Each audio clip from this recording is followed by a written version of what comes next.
Environment science theory into practice 2।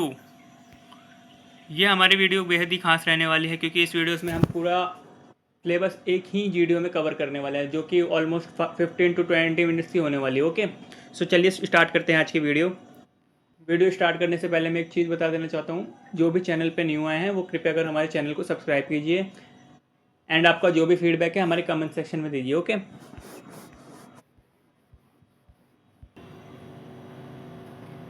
पर्यावरण कानून और नीतियाँ। पर्यावरण का संरक्षण और पारिस्थितिकी संतुलन बनाए रखना आधुनिक समाज की सबसे बड़ी आवश्यकता है।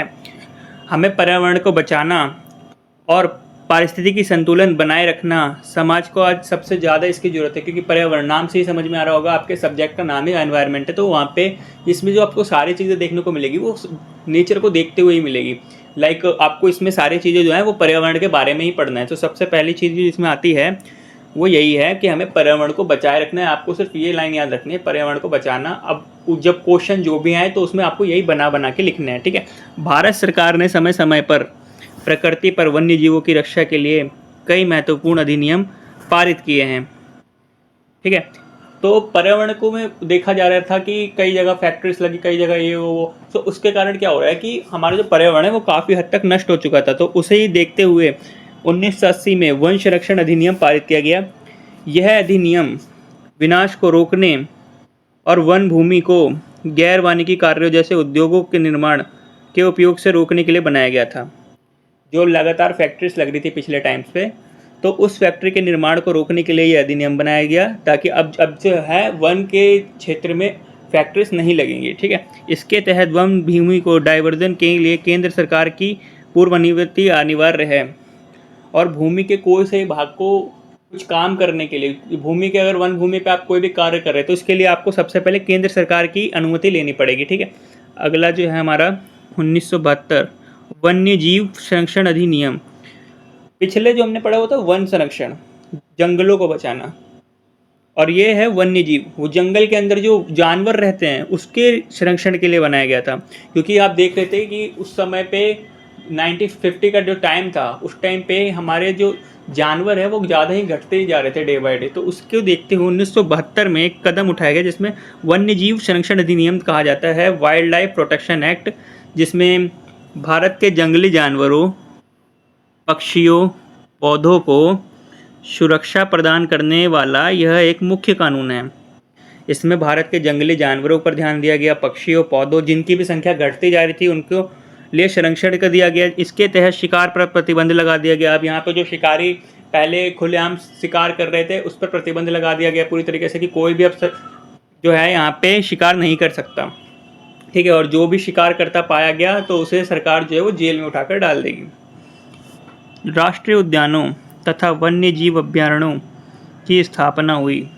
नेशनल पार्क्स बने जिसमें अलग अलग जानवर को भी रखा गया और उन्हें दिखाया गया। नेक्स्ट पे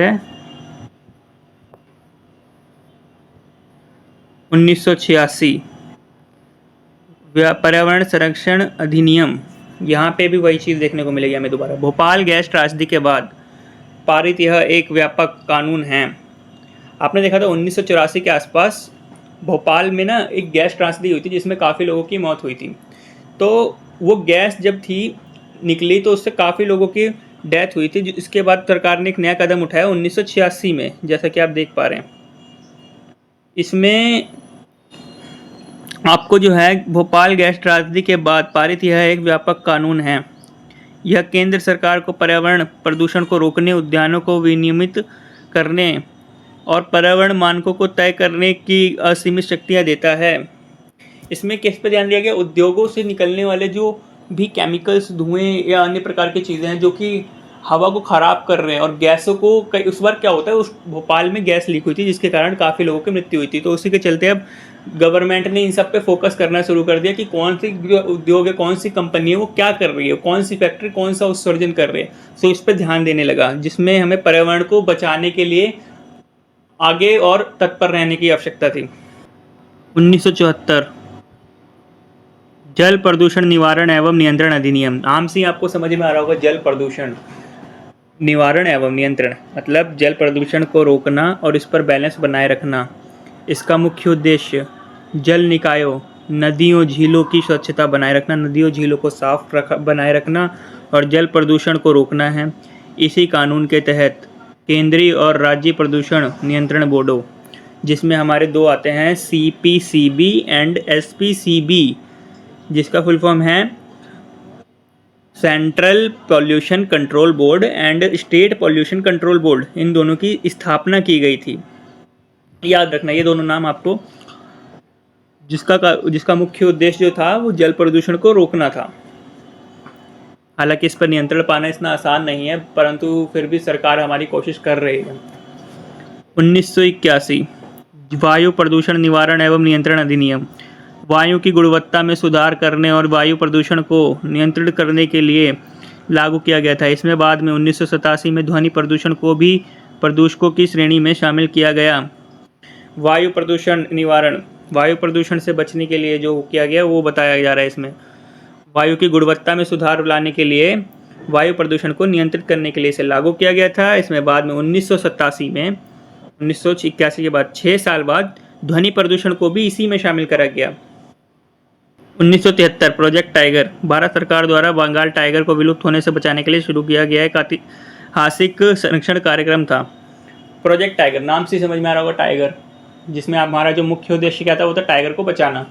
उस समय देखा जा रहा था कि टाइगरों की जो संख्या है, खासतौर पर बंगाल टाइगर्स, ये हमारा जो है एक विशेष दर्जा दिया जाता है, विशेष, क्योंकि बंगाल टाइगर्स हर देशों में नहीं पाए जाते, ये एक मुख्य नाम है इसमें। तो ये विलुप्त होते जा रहे थे, तो इनको बचाने के लिए प्रोजेक्ट टाइगर शुरू किया गया और इसके तहत देश भर में टाइगर रिजर्व बनाए गए। टाइगर को रिजर्व कर दिया गया, मतलब सबको अब ये था कि टाइगर पे ध्यान देना है, जिससे बाघों की आबादी में सुधार हुआ, जिससे आगे चलकर क्या हुआ, बाघ की जो आबादी घट गई थी हमारी उस टाइम पे, वो वापसी अपने सीमा पे आ गई after this project tiger. Okay, next आते हैं हम, नेशनल ग्रीन ट्रिब्यूनल की स्थापना की गई। ये विशेष पर्यावरण अदालत की तरह काम करता है। इसमें सिर्फ जो है पर्यावरण अदालत की बात की जाती है। 1927 भारत वनीकरण अधिनियम, ब्रिटिश काल का यह कानून वनों की आरक्षित, संरक्षित और ग्राम वनों में वर्गीकृत करता है।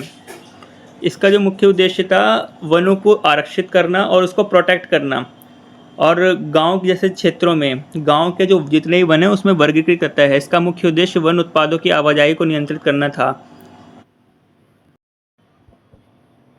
2016 क्षतिपूरक वनीकरण कोष अधिनियम, क्षतिपूरक वनीकरण कोष अधिनियम, जब विकास कार्यों के लिए वन भूमि का उपयोग किया जाता है, जब भी किसी विकास क्षेत्र में,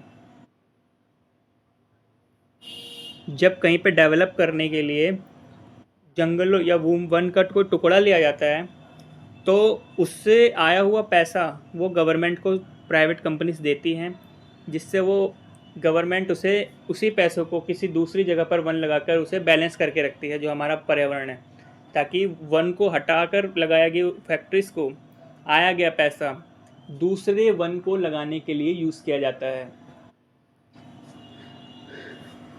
और उसे हमारे कोष में आता है, कोष से ही जाता है।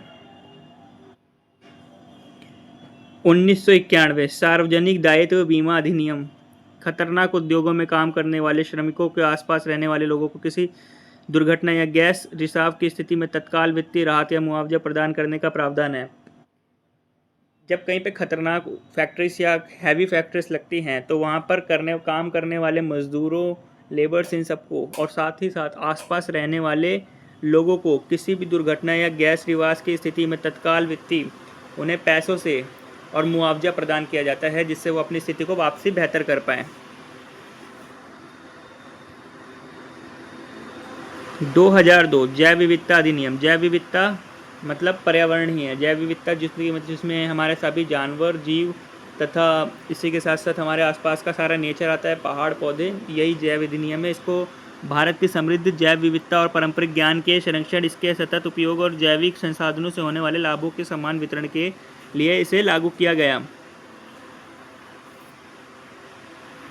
अगला है हमारा जैव विविधता जैव विविधता संरक्षण। जैव विविधता को मुख्य रूप से दो भागों में बांटा गया है। एक तो होता है स्वस्थानीय संरक्षण। इसमें क्या होता है, हम जीवों को उनके प्राकृतिक आवास पर ही संरक्षित करते हैं। जैसे मान लो कोई जंगल है, उस जंगल में या किसी वन में शेर की संख्या घट गई है, तो हम शेर को सुरक्षा देने के लिए जाएंगे ना बेसिकली। तो हम या तो उसके घर में जाकर उसे सेव करने का टारगेट करते हैं। हम कर्मचारियों को भेजते हैं गवर्नमेंट की साइड से जो इन सब में इन्वॉल्व होते हैं, तो वो जाके उन्हें सेव करते हैं। तो और दूसरा हमारा होता है एक्स सितु। उसमें क्या होता है, हम किसी भी जानवर को उनके स्थान से बाहर ले जाके उसको सुरक्षित करते हैं। लाइक मान लो कि वही शेर, हम चाहें तो उसे बाहर भी ले जाके सुरक्षित कर सकते हैं, लाइक चिड़ियाघर में रखकर या फिर उसे किसी दूसरे वानस्पतिक उद्यान में रखकर, ठीक है। इससे लेकिन इसमें खर्च जो होता है वो ज़्यादा होता है, क्योंकि उन्हें बाहर ले जाकर रखना एक बहुत ही ज़्यादा हार्ड काम होता है। फिर आता है हमारा गाजर घास। परिचय और प्रभाव। पार्थेनियम गाजर घास एक आक्रामक विदेशी खरपतवार है जो 1950 के दशक में आयातित गेहूं के साथ भारत आई थी। यह तेज़ी से फैलती थी और स्थानीय वनस्पतियों को नष्ट कर देती हैं। इसके परागकणों और संपर्क में आने वाले मनुष्यों में अस्थमा, एलर्जी और त्वचा रोग जैसी गंभीर समस्याएं होती हैं। मवेशियों के लिए भी यह जहरीली होती है। गाजर घास 1960 की बात है, जब भारत आज़ाद हुआ ही था, तो ना हम बाहर से सामान जो है मंगवा रहे थे। तो उन बाहरी सामान, विदेशी सामान में क्या हो रहा था कि उनके सामान के साथ साथ एक पार्थेनियम नाम की विदेशी खरपतवार भी आई। एक अजीब सी घास आई जो हमारे घर के, जो हमारे भारत के जो होने वाले घास है उनको ख़राब कर रही है, हमारी फसलें ख़राब कर रही है। वो एक ऐसी घास थी, और जो वो नई घास अपने साथ बढ़ा रहे थे, विदेशी घासें जो है वो हमारे इधर भी आकर फैल गई। तो वो जो फैली, तो हमारे हमारे इधर के जो लोग हैं उनको अस्थमा, एलर्जी और त्वचा जैसी रोग होने लग गई। ये पॉइंट याद रखना आप, इसके बारे में हम आगे भी चर्चा करेंगे अभी। मॉन्ट्रियल प्रोटोकॉल और क्योटो प्रोटोकॉल। मॉन्ट्रियल प्रोटोकॉल 1987 यह ओजोन परत को नुकसान पहुंचाने वाले पदार्थों के उत्पादन और उपयोग को चरणबद्ध तरीके से समाप्त करने के लिए किया गया एक अंतर्राष्ट्रीय समझौता है। ओजोन परत को नुकसान पर करने वाले ना कुछ होते हैं CFC, जैसे कि दे भी रखा है CFC। ये सब क्या करते हैं, ओजोन परत को नुकसान पहुंचाने का काम करते हैं। तो हम क्या कर रहे हैं, उसको चरणबद्ध तरीके से समाप्त करने के लिए एक समझौता करते हैं मॉन्ट्रियल प्रोटोकॉल नाम से, जिसमें काफ़ी देश हस्ताक्षर करते हैं कि हम जो है इसमें बढ़ चढ़कर हिस्सा लेंगे और इस ओजोन परत को सुरक्षित रखेंगे। क्योंकि ओजोन परत जो है अगर उसमें छेद होता है तो वो सबके लिए जो है दिक्कत पैदा करेगा। क्योंकि ओजोन परत में अभी देखा गया छेद है, तो ये जल्द ही हमारे ऊपर भारी प्रभाव डाल सकता है। लेकिन हमें इसे ख़त्म तो नहीं कर सकते, लेकिन इसे कम करने का प्रयास जरूर कर सकते हैं। तो इसलिए सभी देशों ने इसके ऊपर साइन करे, ठीक है। क्योटो प्रोटोकॉल 1997 में आया था। ये ग्रीन हाउस गैसों जैसे CO2, CH4, मीथेन, NO2 के उत्सर्जन को कम करके वैश्विक तापमान, ग्लोबल वार्मिंग और जलवायु परिवर्तन का मुकाबला करने के लिए कानूनी रूप से बाध्यकारी लक्ष्य तय करने वाला समझौता था। इसमें भी यही दे रखा है, ग्रीन हाउस गैसों और को उत्सर्जन को कम करना था। वैश्विक तापमान जिससे जलवायु परिवर्तन बहुत तेज़ी से होता है, वही होती है ग्रीन हाउस गैसें। ग्रीन हाउस गैसें हमारे जलवायु परिवर्तन बहुत तेज़ी से करती है। जैसे ठंड में बहुत ठंड लगना, गर्मी में ज़्यादा गर्मी लगना, ये सब जो है जलवायु परिवर्तन से ही होता है। इसलिए ग्रीन हाउस गैसों को कम करने के लिए हमें जो है विकसित देशों के खिलाफ आवाज़ उठानी है, ठीक है। उनको बताना है कि ये अभी कोई कम करना होगा हमें इसे, और क्योंकि ये हमारे लिए बहुत ही ज़्यादा हानिकारक है। आक्रामक और स्थानिक प्रजातियां। स्थानिक से तो आपको समझ आ ही रहा होगा, ये अपने अंदर का ही बात कर रहे हैं।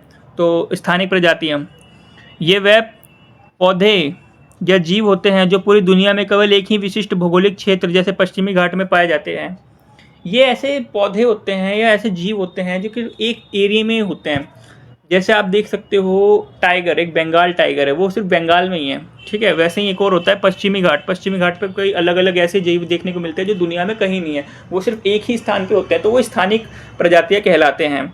दूसरी होती है आक्रामक प्रजातियां। जैसा अभी मैंने बताया था ना आपको कि वो गाजर जो मैंने अभी देखने को मिला था आपको, देखिए अब गाजर घास, पार्थेनियम वीड, ठीक है, ये वही चीज़ है।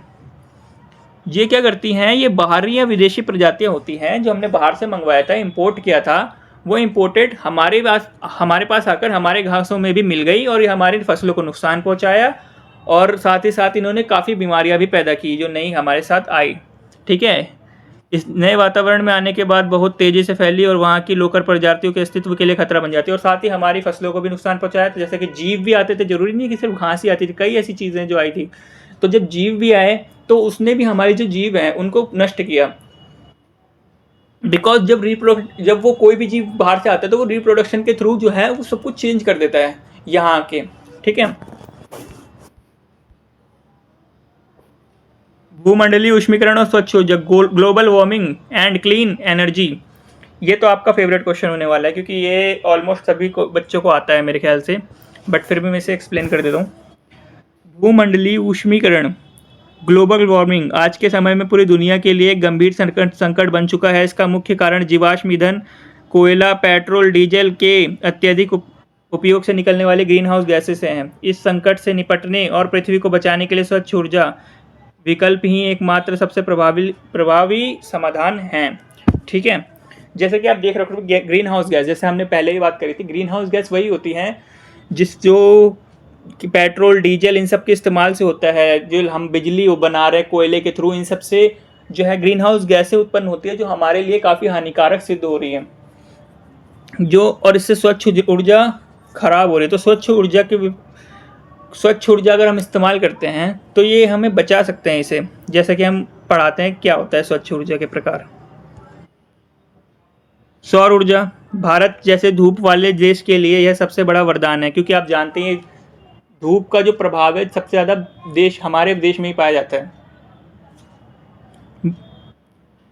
सूर्य से मिलने वाली असीमित ऊर्जा का उपयोग करके सोलर पैनलों के जरिए बिजली बनाने में उपयोग किया जा सकता है। जैसे मैंने बताया ना कि बिजली बनाने के लिए जब हम कोयले का यूज़ करते हैं तो इससे हमें ग्रीन हाउस गैस उत्पन्न होती है, लेकिन अगर हम धूप से सोलर पैनल के थ्रू बिजली बनाएं तो इससे हम अपने ग्रीन हाउस गैस के उत्सर्जन को कम कर सकते हैं और ग्लोबल वार्मिंग और जलवायु परिवर्तन इन दोनों को बचा सकते हैं, ठीक है। पवन ऊर्जा, तटीय और पहाड़ी क्षेत्रों में पवन चक्कियों के माध्यम से हवा की गति में बिजली बदला जा सकता है। यह पर्यावरण को बिना नुकसान पहुंचाए लगातार ऊर्जा प्रदान करने का एक बेहतरीन माध्यम है। आपने देखा होगा, पहले बचपन में पढ़ा होगा कि एक बहुत ऊंचे से खंबे की तरह होता है और उसमें 3 से 4 पंखुड़ियाँ सी होती है बहुत बड़ी बड़ी, और वो गोल गोल घूमते रहते हैं। वो क्या करते हैं, वो बिजली बनाते हैं धूप से ही, उनका भी सेम काम होता है।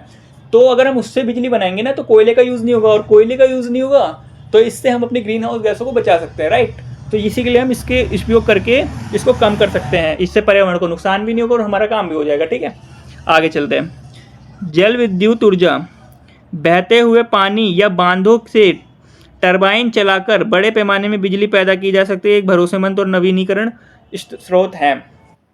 इसमें क्या समझ आ रहा है आपको? बहते हुए पानी, जैसे कि मान लो ये पानी बह रहा है, ये नदी बह रही है यहाँ पे, अब हम इधर एक बांध अगर बना देते हैं तो इस बांध के जरिए हमें इलेक्ट्रिसिटी प्रदान होगी, और उस इलेक्ट्रिसिटी का यूज़ करके हम बिजली को एक सौर अपने तरीके से यूज़ कर सकते हैं, जिससे कि पर्यावरण को तो नुकसान नहीं होगा अगर हम बांध से बनाते हैं तो, ठीक है।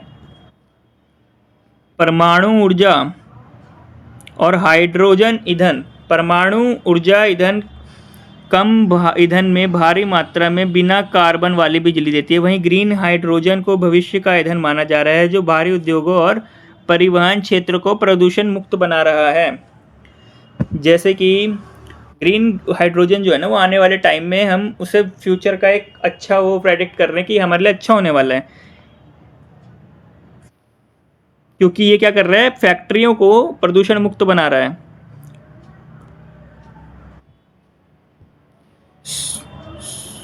स्वच्छ ऊर्जा का महत्व और लाभ, कार्बन उत्सर्जन में कमी, ये सभी स्रोत पारंपरिक ईंधनों की तरह हानिकारक गैसें नहीं छोड़ते, जिससे तापमान में वृद्धि रुकती है, ठीक है। इससे क्या फ़ायदा हो रहा है, ये बाकी की ईंधनों की तरह हानिकारक गैसें जैसे कि ये ग्रीन हाउस गैसें तो छोड़ती नहीं है, CO2, CH4 ये सब। सो इससे क्या हो रहा है, इससे हमारे तापमान में बेहतर हो सकता है, जलवायु परिवर्तन इसमें नहीं देखा जाएगा और हमारे लिए बहुत ही बेटर ऑप्शन रहेगा ये। सतत विकास होगा, कोयला और तेल सीमित है, अगर हम कोयले का यूज़ करेंगे तो इससे नुकसान तो हो ही रहा है गैसें से, लेकिन इसी के साथ साथ हमारी आने वाली जनरेशन को भी नुकसान हो रहा है, क्योंकि अगर ये जल्द ही खत्म हुई तो ये आने वाली जनरेशन देख नहीं पाएगी। लेकिन अगर वही हम थोड़ा सूर्य का यूज़ करें, सौर ऊर्जा से अगर हम काम करें और बिजली को बांधो और अलग अलग जरिए से बनाए, तो इससे क्या होगा, वो चीज़ें बचेगी जो हमारे पास असेट है अभी के जो हमारे असेट है वो हम बचा कर रखेंगे, तो वो हमारी आने वाली जनरेशन भी देख पाएगी। ठीक है। स्वास्थ्य और आर्थिक लाभ, प्रदूषण कम होने पर सांस की बीमारी और स्वच्छ ऊर्जा के क्षेत्र में रोजगार के लाखों नए अवसर पैदा होंगे। जब स्वच्छ ऊर्जा बनेगी तो रोजगार के वो भी ऑप्शन भी आएंगे। क्योंकि अभी क्या हो रहा है, अभी तो बिजली अपने तरीके से बन रही है कोयले से, तो इसमें रोजगार तो बहुत ना के बराबर ही है। लेकिन अगर हम वहीं पे देखें तो सोलर पैनल आएगा, तो इससे हम जैसे एसी के आप देखते हो ना, अलग अलग मैकेनिक्स वगैरह होते हैं जो टाइम टू टाइम आते हैं, वैसे ही वहां भी उनको भी वर्क मिल जाएगा, तो इनसे डबल फायदा है। और दूसरा क्या होगा, उस प्रदूषण के कम होने से सांस की बीमारियां रुकेगी। जैसे कि दिल्ली में आप देख पा रहे होगे, दिल्ली में आए दिन कोई ना कोई बीमारी होते रहती है, तो वो सांस की बीमारी जो है दिल्ली में बहुत ज़्यादा बढ़ चुकी है आज के टाइम में। मैं खुद दिल्ली में रहता हूँ तो ये बात मैं जानता हूँ। तो इस चीज़ को हम कम कर सकते हैं इसके जरिए। निष्कर्ष आप पढ़ लेना, क्योंकि निष्कर्ष को आप जानते हो, ये अपने आप ही आप बना कर लिखोगे अगर मैं बता भी देता हूँ तो। दीर्घ उत्तरी प्रश्न, लॉन्ग आंसर पे आ जाते हैं। प्रमुख पर्यावरण आंदोलनों का संक्षिप्त वर्णन कीजिए। चिपको आंदोलन 1970 के दशक में उत्तराखंड में सुंदर लाल बहुगुणा और चंडी प्रसाद भट्ट के नेतृत्व में यह शुरू हुआ। ठेकेदारों द्वारा पेड़ों की कटाई को रोकने के लिए स्थानीय ग्रामीण महिलाओं पेड़ से चिपक गई। यह अहिंसक और पर्यावरण संरक्षण का एक ऐतिहासिक जन आंदोलन था। ये तो आपको पता ही होगा, चिपको आंदोलन के बारे में आपने 12th में भी पढ़ा होगा आई थिंक इसके बारे में। तो इसमें क्या हुआ था, जब उस टाइम पे बड़े बड़े ठेकेदार पेड़ों को काट रहे थे, तो महिलाएं ने क्या करा, इसके खिलाफ एक आंदोलन करा, चिपको आंदोलन, जिसमें वो क्या कर रही है, वो पेड़ों से चिपक जा रही है और वो पेड़ों को काटने नहीं दे रही थी, और हालांकि वो इन पे सफल भी हुई थी इस आंदोलन में। तो यही है चिपको आंदोलन, जो हमारा पर्यावरण आंदोलन का एक मुख्य उदाहरण है। साइलेंट वैली आंदोलन 1970 के दशक में केरल की कुंती पूजा नदी पर एक जल विद्युत परियोजना के विरुद्ध यह आंदोलन शुरू हुआ था। एक नदी थी जहाँ पे जल से विद्युत बनाने की परियोजना चल रही थी, तो उसी के विरोध में कुछ लोग उतर कर आए केरल में और इस आंदोलन की शुरुआत की। इस परियोजना से वहाँ के वर्षावनों के नष्ट होने का खतरा था। 1984 में सरकार ने इसे राष्ट्रीय उद्यान घोषित कर बचा लिया। ठीक है। इसमें क्या हो रहा था, वर्षावनों के नष्ट होने का खतरा था इस परियोजना में, क्योंकि जब नदियाँ खत्म होगी तो वर्षा भी रुकेगी और इससे क्या होगा, सब हमारा जितना भी वो है नेचर वो खराब होगा। एंड 1984 में सरकार ने इसे राष्ट्रीय उद्यान भी घोषित करके बचा लिया। ठीक है। नर्मदा बचाओ आंदोलन, मेधा पाटकर और बाबा आमटे के नेतृत्व में नर्मदा नदी पर बनने वाले सरदार सरोवर बांध के खिलाफ यह आंदोलन शुरू हुआ।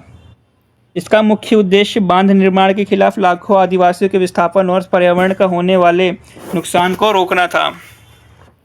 ठीक है। मेघा पाटकर और बाबा आमटे के नेतृत्व में 1985 के टाइम पे नर्मदा नदी पर बनने वाले सरदार सरोवर बांध, एक बांध बनने वाला था। तो क्या होता है ना, देखो मैं आपको एक एग्जाम्पल के थ्रू समझाता हूँ। ये बन रहा है, ये जा रही है नदी, यहाँ पे बन गया बांध। अब जो पानी है यहाँ आगे नहीं बढ़ पाएगा और यहीं इकट्ठा हो जाएगा, तो ये यहाँ बढ़ जाएगा। अब जो इसके आसपास में घर हैं, जितने भी लोग हैं, वो भी इस पानी में बह जाएंगे, ऑब्वियसली सी बात है, और ये सबको दिक्कत देगा। और इसी से इलेक्ट्रिसिटी पैदा करने की बात कर रहे थे वो, लेकिन इससे नुकसान भी था काफ़ी। यहाँ के आसपास के जो लोग हैं वो नष्ट हो जाएंगे। ठीक है। उसी के बाद ये आदिवासियों के विस्थापन और पर्यावरण के नुकसान होने का कारण भी बन सकता था, इसलिए इसे रोक दिया गया। इसके बाद आता है अप्पिको आंदोलन। यह दक्षिण भारत कर्नाटक का चिपको आंदोलन था, जो 1983 में पांडुरंग हेडगे के नेतृत्व में शुरू हुआ था। अप्पिको का कन्नड़ भाषा में अर्थ है गले लगना। वो सब क्या कर रहे थे, पेड़ के गले लग रहे थे और उसके कटने से रोक रहे थे। स्थानीय लोगों ने पेड़ों को गले लगाकर उन्हें व्यावसायिक कटाई से बचाया था।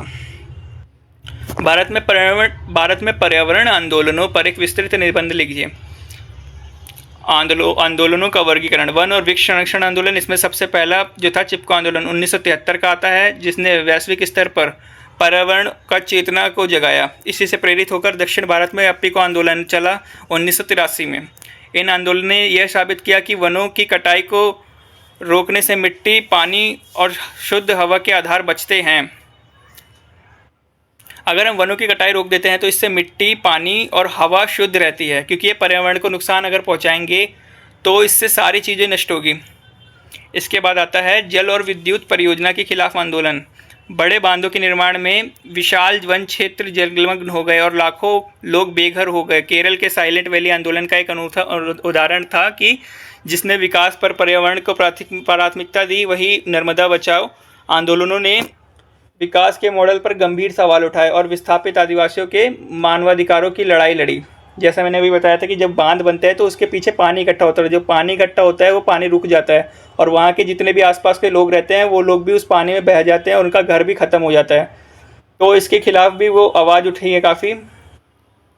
उसके बाद आता है खनन विरोधी आंदोलन। ओडिशा में नियमगिरी के पहाड़ियों में वेदांता कंपनी के खिलाफ आदिवासियों का आंदोलन सबसे बड़ा उदाहरण है, जहां उन्होंने जल, जंगल, ज़मीन की रक्षा के लिए सफल संघर्ष किए। ओडिशा में आपको पता होगा कि सबसे ज़्यादा आदिवासी रहते हैं, तो वहाँ पे पहाड़ियों में वेदांता कंपनी के खिलाफ जब वहाँ पे कंपनी लग रही थी वेदांता की, तो आदिवासियों ने इसका आंदोलन करा। निष्कर्ष भारत में पर्यावरण आंदोलन केवल प्रकृति को बचाने की लड़ाई नहीं है, बल्कि आजीविका, संस्कृति और मानव अस्तित्व को बचाने के लिए संघर्ष भी है।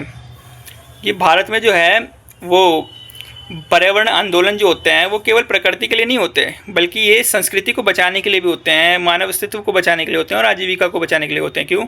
क्योंकि जब पर्यावरण नष्ट होते हैं तो इससे रोजगार भी नष्ट होते हैं अपने आप में। कई जगह देखा जाए तो कृषि वगैरह काफ़ी कुछ ही जो है नष्ट होते हैं और संस्कृति भी लोगों की ख़त्म होती है। इन आंदोलनों ने देश में कड़े पर्यावरण और बनाने के और पर्यावरण न्यायशास्त्र को विकसित करने में महत्वपूर्ण भूमिका निभाई है। और जितने भी आंदोलन हुए हैं वो पर्यावरण को कानून बनाते हैं। पर्यावरण में काफ़ी कानून बने हैं इन्हीं आंदोलनों के चक्कर में। और ही न्यायशास्त्र, न्याय भी इनके लिए खुला है। पर्यावरण के लिए एक अलग से न्यायालय भी बना हुआ है। तो ये इसी में से आपका पूरा जो है एग्ज़ाम होगा। पूरा ही चैप्टर पर्यावरण पे है। अगर आप पर्यावरण के बारे में अच्छे से पढ़ लेते हैं तो पूरा जो एग्ज़ाम है आप इजीली कर पाएंगे। ये एग्ज़ाम 1 या 2.5 घंटे का देखने को मिलेगा।